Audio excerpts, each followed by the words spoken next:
제가 50년 넘게 의사로 활동하면서 깨달은 점은 75세가 되었을 때 이 5가지를 할 수 있는지가 여러분의 노후를 결정한다는 것입니다. 우리나라 75세 이상 인구의 절반 이상이 일상생활에 어려움을 겪고 있습니다. 하지만 오늘 제가 알려드릴 5가지를 실천한다면 95세인 제 나이에도 요양원 없이 건강하고 행복한 노후를 보낼 수 있습니다. 특히 마지막 한 가지는 대부분이 간과하지만 가장 중요한 비결입니다. 끝까지 들어주시길 바랍니다. 본론으로 들어가기 전에 여러분의 의견을 댓글로 남겨주시고 구독과 좋아요, 알림 설정하시면 행운이 깃듭니다. 구독은 무료입니다. 가장 빠르게 이야기를 받아볼 수 있습니다. 클릭 한 번으로 여러분의 마음이 풍요로워집니다. 그럼 이야기 시작하겠습니다. 저는 현재 95세로 현역 의사로 활동 중인 김운도입니다. 오늘은 평생 의사로 살아오면서 깨달은 노후의 지혜를 여러분과 나누고자 합니다. 제 주변에는 요양원에서 힘겹게 지내는 친구들도 있고 90세가 넘어서도 활기차게 삶을 즐기는 친구들도 있습니다. 이 차이는 무엇일까요? 바로 제가 오늘 알려드릴 5가지에 달려 있습니다. 노후에 대한 고민과 현실. 70대와 80대에 접어들면 대부분 자신의 노후를 깊이 고민하게 됩니다. 모두가 건강하고 행복한 노후를 꿈꾸지만 현실은 종종 그렇지 않습니다.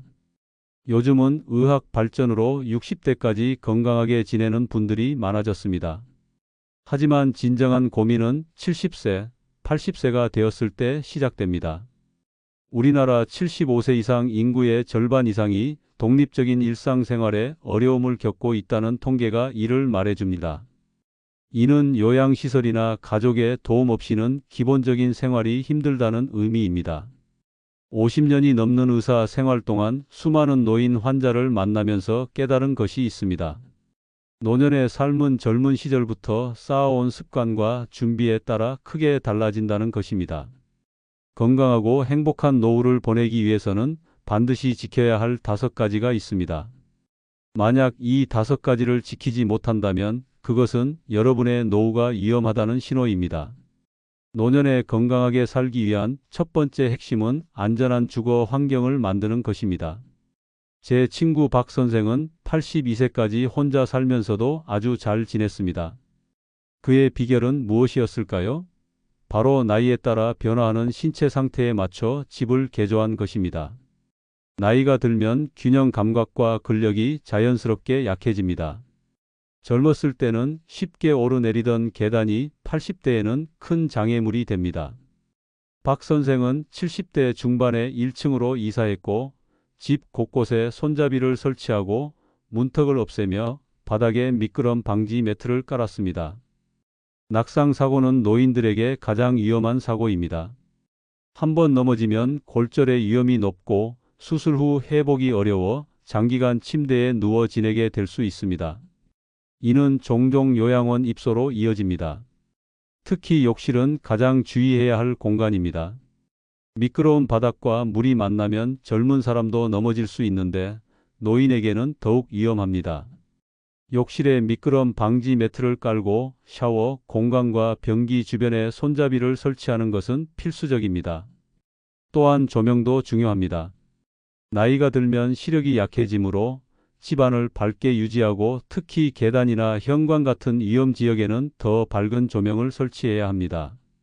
저는 70대 초반부터 이런 준비를 시작했고 덕분에 95세인 지금까지도 혼자 생활하는 데 큰 어려움이 없습니다. 여러분도 미리 준비하시기 바랍니다. 주거 환경 개선에 드는 비용은 요양원 입소 비용보다 훨씬 경제적이고 정서적으로도 좋습니다. 두 번째 비결은 꾸준한 건강관리입니다. 건강이 노후의 행복을 좌우한다는 사실은 누구나 알고 있습니다. 하지만 아는 것과 실천하는 것은 완전히 다른 문제입니다. 제 주변의 많은 의사 동료들이 환자들에게 건강관리의 중요성을 강조하면서도 정작 자신의 건강에는 소홀해 일찍 세상을 떠난 경우를 여러 번 목격했습니다. 나이가 들면서 몸이 약해지는 것은 자연스러운 현상입니다. 하지만 관리 방식에 따라 그 속도와 정도는 크게 달라질 수 있습니다. 제가 실천하는 건강관리법 중 첫 번째는 규칙적인 운동입니다.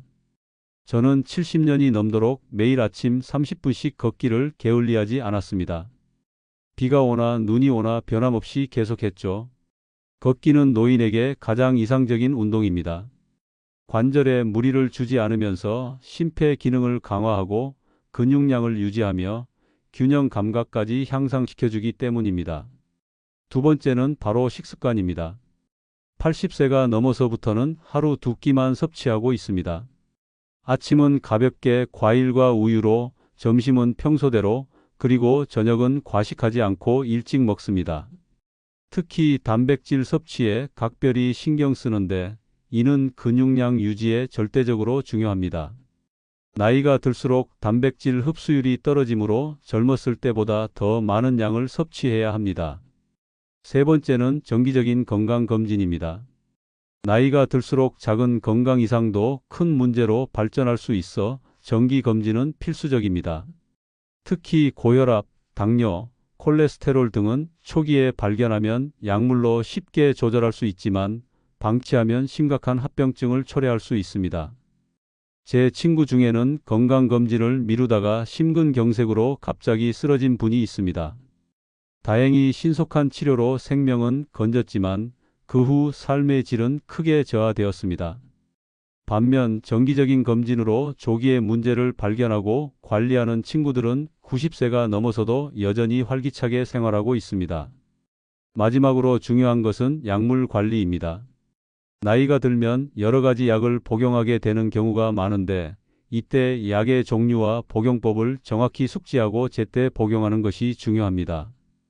약 상자를 활용하거나 스마트폰 알림 기능을 이용하는 것도 좋은 방법입니다. 건강관리의 핵심은 결국 습관입니다. 젊을 때부터 꾸준히 실천해온 사람은 노년에도 그 습관을 유지하기 쉽습니다. 하지만 늦게 시작한다고 해서 효과가 없는 것은 아닙니다. 제 경험상 80세에 시작한 운동도 상당한 효과가 있었습니다. 지금부터라도 건강관리를 시작하세요. 세 번째 비결은 원만한 대화 능력을 기르는 것입니다. 노후의 행복은 인간관계에서 시작됩니다. 특히 자녀와의 관계는 노년의 삶의 질을 결정적으로 좌우합니다. 하지만 많은 노인들이 자녀와의 관계에서 어려움을 겪고 있죠. 제 진료실을 찾는 노인 환자들 중에는 자녀들이 연락조차 하지 않는다, 나를 완전히 무시한다며 불평하는 분들이 많습니다. 하지만 상세히 들여다보면 대부분 본인의 소통 방식에 근본적인 문제가 있었습니다. 50년이 넘도록 환자들과 대화해온 의사로서 깨달은 점은 대화의 본질은 말하기가 아니라 듣기라는 것입니다. 나이가 들수록 자신의 경험과 지혜를 전수하고 싶은 욕구가 강해집니다. 하지만 일방적으로 말하기만 하면 상대방, 특히 젊은 세대는 곧바로 지루해하며 대화를 회피하게 됩니다. 제가 실천하는 원만한 대화법의 첫 번째는 진심으로 경청하기입니다. 상대방의 이야기를 중간에 끊지 않고 끝까지 듣는 것입니다. 자녀들이 고민을 털어놓을 때 즉각적인 해결책을 제시하거나 자신의 비슷한 경험을 말하기보다는 먼저 그들의 감정에 공감해 주는 것이 중요합니다. 두 번째는 온화한 언어 사용입니다.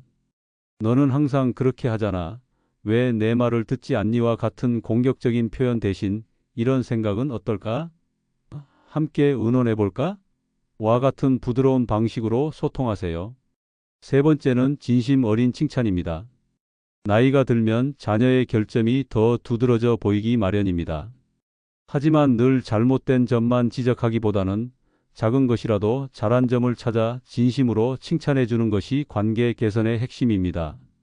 마지막으로 세대 간 차이를 존중해야 합니다.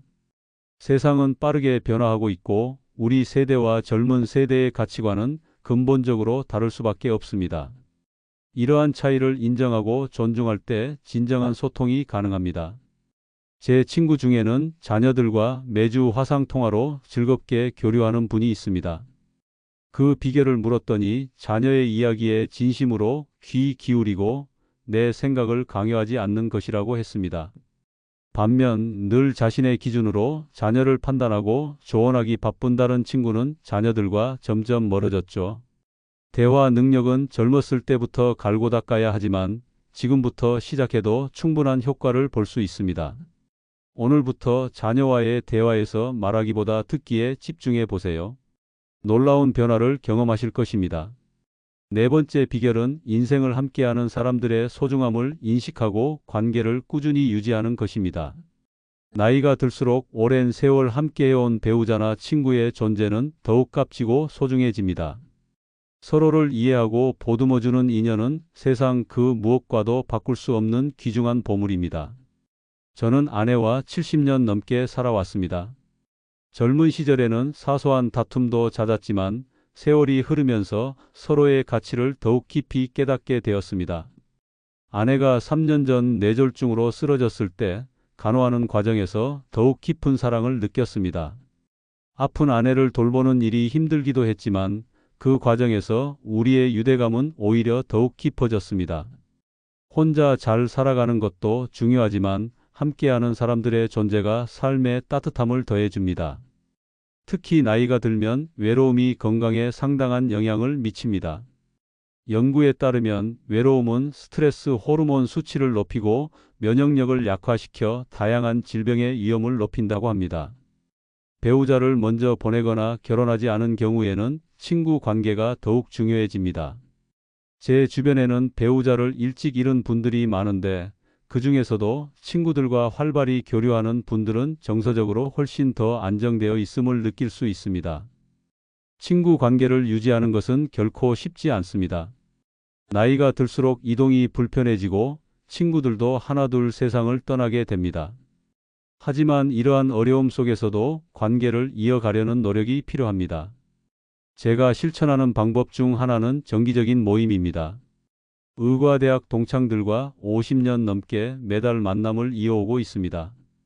처음에는 20명이 넘었던 모임이 지금은 5명만 남았지만 여전히 그 만남은 제 삶의 큰 활력소입니다. 또 다른 방법은 기술을 적극적으로 활용하는 것입니다. 저는 90세가 넘어서 스마트폰 사용법을 배웠습니다. 처음엔 어려웠지만 지금은 메시지 앱을 통해 멀리 있는 친구들과 쉽게 연락하고 있습니다. 영상통화로 얼굴을 마주보며 대화하는 것은 실제 만남 못지않게 정서적 유대감을 줍니다. 관계 유지의 핵심은 작은 배려입니다. 생일이나 기념일에 간단한 메시지를 보내거나 가끔 안부 전화를 하는 것만으로도 관계는 이어집니다. 또한 자신의 감정을 솔직하게 표현하는 것도 중요합니다. 고맙다, 사랑한다는 말을 주저하지 마세요. 나이가 들수록 이런 따뜻한 한마디가 삶을 더욱 빛나게 만듭니다. 인생을 함께하는 사람들과의 관계는 노년의 삶의 질을 결정하는 중요한 요소입니다. 건강과 재정도 중요하지만 정서적 유대감이 없다면 진정한 행복을 느끼기 어렵습니다. 지금부터라도 소중한 사람들에게 더 많은 관심과 사랑을 표현해 보세요. 5번째 비결은 경제적 자립입니다. 건강만큼 중요한 것이 바로 경제적 자립입니다. 아무리 건강하고 좋은 관계를 유지해도 경제적 어려움이 있다면 노후의 삶은 불가피하게 힘들어질 수 있습니다. 경제적 자립이 이루어지면 자녀들에게 부담을 주지 않고 독립적으로 살아갈 수 있습니다. 이는 자녀와의 관계에도 긍정적인 영향을 미칩니다. 부모가 자녀에게 경제적으로 의존하게 되면 겉으로 표현하지 않더라도 심리적 압박감이 생기기 마련입니다. 제 진료실에 오는 노인 환자 중에는 경제적 이유로 필요한 치료를 미루는 분들이 많습니다. 자녀들에게 부담을 주기 싫다는 이유에서죠. 반면에 경제적으로 준비된 환자들은 치료에 더욱 적극적이며 회복 속도도 더 빠른 경향이 있습니다. 노후를 위한 경제적 준비는 젊을 때부터 시작해야 합니다. 하지만 준비가 늦었다고 해서 절망할 필요는 없습니다. 지금부터라도 실천할 수 있는 방법들이 있습니다. 첫째, 재정 상태를 정확히 파악하세요. 현재 자산과 부채, 수입과 지출을 꼼꼼하게 분석하는 것부터 시작해야 합니다. 특히 지출 내역을 세밀하게 검토하여 불필요한 지출을 줄이는 것이 중요합니다. 둘째, 의료비 대비를 철저히 하세요. 나이가 들수록 의료비 지출은 증가합니다. 적절한 의료보험에 가입하거나 의료비 전용 저축을 하는 것이 좋습니다. 저는 50대부터 의료비 전용 계좌를 따로 마련하여 매달 일정 금액을 저축했습니다.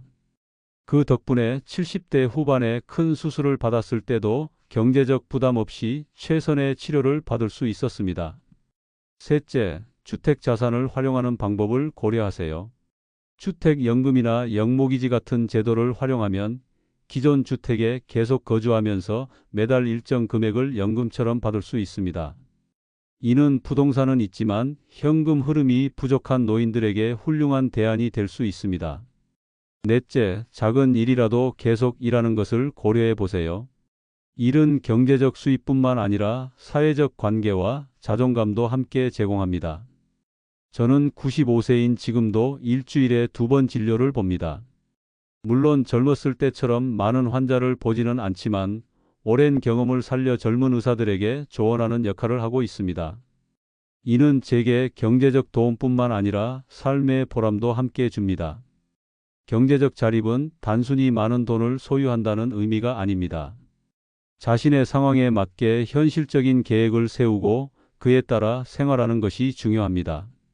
화려한 여행이나 고가의 취미 활동 대신 소소하지만 만족스러운 일상을 즐길 수 있다면 그것으로 충분합니다. 제 친구 중에는 평생 교사로 일하다 퇴직한 분이 있습니다. 큰 재산은 없지만 안정적인 연금과 절약하는 생활 습관 덕분에 80대 후반인 지금도 경제적 걱정 없이 지내고 있습니다. 반면 고소득 직업에 종사했지만 은퇴 후 갑작스러운 생활 수준 하락으로 심리적 어려움을 겪는 친구도 있습니다. 노후의 경제적 자립은 결국 계획과 절제의 문제입니다. 미리 준비하고 자신의 상황에 맞는 생활 수준을 유지하는 것이 중요합니다. 그래야만 건강, 관계, 취미 등 다른 영역에서도 행복한 노후를 누릴 수 있습니다. 지금까지 노후를 건강하고 행복하게 보내기 위한 5가지 비결을 말씀드렸습니다. 여기에 더해 특히 강조하고 싶은 것이 바로 취미와 여가 생활의 중요성입니다. 나이가 들수록 개인적인 취미를 갖고 즐겁게 시간을 보내는 것이 매우 중요해집니다. 은퇴 후에는 갑자기 많은 자유시간이 생기는데 이 시간을 어떻게 활용하느냐에 따라 노후의 삶의 질이 크게 달라집니다. 취미가 없는 노인들은 종종 무기력함과 외로움에 빠지곤 합니다. TV만 보며 하루를 보내는 것은 정신적, 신체적으로 바람직하지 않습니다. 반대로 자신만의 취미를 가진 노인들은 활기차게 생활하며 더 높은 삶의 만족도를 누립니다. 제 경우에는 70대 중반에 서예를 배우기 시작했습니다. 의사로서 평생 글씨를 잘 쓰지 못한다는 말을 들었지만 이제는 제 서예 작품이 동네 전시회에 걸릴 정도로 성장했습니다. 이 취미는 저에게 성취감을 주는 것은 물론 새로운 친구들을 만나게 해주었습니다. 취미 활동의 가장 큰 장점은 사회적 교류와 활동적인 생활을 유지할 수 있다는 점입니다. 동호회나 모임에 참여하면 비슷한 관심사를 가진 새로운 인연을 만들 수 있습니다. 이러한 사회적 관계는 노년의 외로움을 줄이고 정신 건강에 큰 도움을 줍니다. 더불어 새로운 것을 배우는 과정은 두뇌를 자극해 치매 예방에도 효과적입니다. 노인 대학이나 평생교육원의 프로그램에 참여하거나 최근에는 다양한 온라인 강의를 통해 집에서도 쉽게 새로운 것을 배울 수 있습니다. 취미는 자존감 회복에도 중요한 역할을 합니다. 나이가 들면서 사회적 역할이 줄어들어 무용감을 느끼기 쉽지만 취미 활동을 통해 얻는 성취감은 자신감을 높여줍니다. 제 주변에는 다양한 취미를 즐기는 노인들이 있습니다. 80세에 스마트폰 사진 촬영을 시작해 이제는 동네 사진작가로 불리는 친구, 텃밭 가꾸기에 열정을 보이는 친구, 요리를 배워 손주들을 위해 맛있는 음식을 만드는 친구 등 다양합니다. 이들의 공통점은 활기차고 즐거운 일상을 보낸다는 것입니다. 나이에 따른 신체적 한계와 건강 문제에도 불구하고 취미를 통해 얻는 기쁨과 성취감이 그들의 원동력이 되고 있습니다. 취미를 찾기 어렵다면 과거에 즐겼던 활동이나 늘 하고 싶었지만 미뤄둔 것들을 떠올려 보세요. 새로운 분야에 도전하는 것도 좋습니다. 핵심은 진심으로 즐길 수 있는 활동을 발견하는 것입니다. 취미와 여가 활동은 단순한 시간 보내기가 아닙니다. 이는 노년의 삶을 풍요롭게 만들고 전인적 건강을 유지하는 중요한 요소입니다. 오늘부터 새로운 취미를 찾아보는 건 어떨까요? 요양원에 대한 가치관 정립하기. 노후 생활을 이야기할 때 빼놓을 수 없는 주제가 바로 요양원입니다. 많은 사람들이 요양원 입소를 노후의 실패로 여기며 두려워합니다. 하지만 요양원에 대한 인식과 가치관을 올바르게 정립하는 것이 중요합니다. 요양원에 대한 생각은 사람마다 다양합니다. 어떤 이들은 절대 요양원에 가고 싶지 않다고 말하고, 또 다른 이들은 자녀들에게 부담을 주지 않으려면 요양원이 더 나을 것 같다고 합니다. 어느 쪽이 옳고 그른 것이 아니라 자신의 상황과 가치관에 맞는 선택을 하는 것이 핵심입니다. 제가 오랜 의사 생활을 통해 본 요양원의 현실은 양면적입니다. 잘 운영되는 요양원에서는 전문적인 케어와 다양한 활동 프로그램, 그리고 비슷한 처지의 동료들과의 교류를 통해 오히려 삶의 질이 개선되는 노인들도 있습니다. 반면 그렇지 못한 시설에서는 정서적 고립과 우울감을 경험하는 경우도 많습니다. 중요한 것은 요양원 입소를 최후의 수단으로 치부하기보다는 자신의 건강 상태와 돌봄 필요성, 가족 상황 등을 종합적으로 고려하여 합리적인 결정을 내리는 것입니다. 요양원 입소를 결정하기 전에 고려할 몇 가지 대안들이 있습니다. 첫째, 가족과 가까운 곳에 거주하는 것입니다. 자녀나 친척이 사는 곳 근처로 이사를 하면 정서적 교류가 활발해지고 필요할 때 도움을 받기도 쉬워집니다. 둘째, 친구들과 공동 생활을 하는 것입니다. 비슷한 처지의 친구들과 함께 생활하면 서로 도움을 주고받으며 일상의 활력을 유지할 수 있습니다. 제 친구 중에는 3명의 동창이 모여 함께 살면서 서로 다른 강점을 살려 협력하고 즐겁게 지내는 경우가 있습니다. 셋째, 노인 공동체 마을에 입주하는 것입니다. 최근에는 자립적인 생활이 가능한 노인들이 함께 모여 사는 공동체 마을이 늘어나고 있습니다. 이런 곳에서는 개인 공간을 확보하면서도 공동체 활동에 참여할 수 있어 외로움을 줄일 수 있습니다. 넷째, 재가 요양 서비스를 활용하는 것입니다.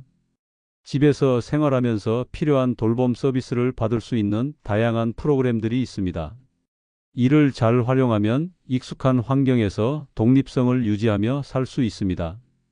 어떤 선택을 하든 중요한 것은 자신의 상황과 가치관에 맞는 결정을 내리고 그 결정에 대해 편안함을 느끼는 것입니다. 또한 가족들과 미리 충분히 대화하여 서로의 생각을 이해하고 존중하는 것이 필요합니다. 제 경우에는 아내와 함께 건강이 허락하는 한 집에서 지내되 서로에게 너무 큰 부담이 되면 요양시설을 고려하자는 합의를 했습니다. 그리고 미리 여러 요양시설을 방문해보고 마음에 드는 곳을 찾아두었습니다. 이런 사전 준비 덕분에 노후에 대한 불안감이 줄어들었습니다. 요양원에 대한 가치관은 개인의 선택이지만 그 선택을 위한 정보와 준비는 미리 해두는 것이 좋습니다. 자신의 건강 상태, 경제적 여건, 가족 상황 등을 종합적으로 고려하여 최선의 선택을 하시길 바랍니다. 마지막으로 말씀드리고 싶은 노후의 지혜는 비교하지 않는 삶입니다. 이것이 제가 95세까지 건강하고 행복하게 살 수 있었던 가장 중요한 비결입니다. 나이가 들수록 우리는 타인과 자신을 무의식적으로 비교하는 경향이 있습니다. 왜 우리 자식들은 다른 사람들처럼 자주 찾아오지 않을까? 나는 왜 저렇게 건강하지 못한 걸까? 같은 생각들이 자주 떠오릅니다. 이런 비교는 불만과 짜증을 키워 결국 우울감으로 이어집니다. 제 진료실에 오는 환자들 중에는 객관적으로 보면 좋은 환경에 있음에도 불구하고 끊임없는 비교로 불행해하는 분들이 많습니다. 반면 어려운 상황에서도 자신의 삶에 감사하며 행복을 느끼는 분들도 계십니다. 이 차이는 바로 비교에서 비롯됩니다. 비교하지 않는 삶을 살기 위해서는 마음을 내려놓는 연습이 필요합니다. 통제할 수 없는 일들에 대해서는 걱정하지 않고 자신이 할 수 있는 일들에 집중하는 것이 중요합니다. 또한 미디어의 영향력도 주의해야 합니다. 요즘은 방송이나 소셜 미디어에서 화려한 노후 생활을 보여주는 콘텐츠가 넘쳐납니다. 하지만 그것은 현실의 일부일 뿐 모든 노인의 삶이 그렇지는 않다는 점을 명심하세요. 이런 내용들로 인해 열등감을 느끼지 마십시오. 자신의 삶을 풍요롭게 느끼기 위해서는 현재의 순간에 감사하는 습관을 들이는 것이 핵심입니다. 아침에 눈을 뜨면 그날 감사할 일들을 떠올려 보세요. 작은 감사함들이 모여 큰 행복을 만들어냅니다. 제 개인적인 경우 매일 아침 일어나 창밖을 바라보며 오늘도 이 아름다운 세상을 볼 수 있어 감사하다고 생각합니다. 저녁에는 하루 동안 있었던 좋은 일들을 되새기며 잠이 듭니다. 이런 작은 습관들이 제 마음을 평온하게 만들어 주었고 사소한 순간에도 행복을 느낄 수 있게 해 주었습니다. 행복은 외부 조건이 아니라 내면의 태도에 달려 있습니다. 물론 건강, 경제적 여건, 인간관계 등 외부 요소도 중요하지만 그것들을 어떻게 받아들이고 해석하느냐가 더 본질적입니다. 제 친구 중에는 건강도 좋지 않고 경제적으로도 어려움이 있지만 항상 웃음을 잃지 않는 분이 있습니다. 그 비결을 물었더니 내가 가진 것에 집중하며 살고 남과 비교하지 않는 것이라고 말했습니다. 자신이 가진 것에 감사하고 타인과 비교하지 않는 태도야말로 노년의 진정한 행복 비결입니다. 비교하지 않는 삶은 개인의 선택입니다. 오늘부터 타인과 자신을 비교하는 대신 자신의 삶에 감사하고 현재를 즐기는 연습을 시작해 보세요. 이것이 바로 진정한 행복으로 나아가는 길입니다. 구독과 좋아요, 알림 설정하시면 행운이 깃듭니다. 구독은 무료입니다. 가장 빠르게 이야기를 받아볼 수 있습니다.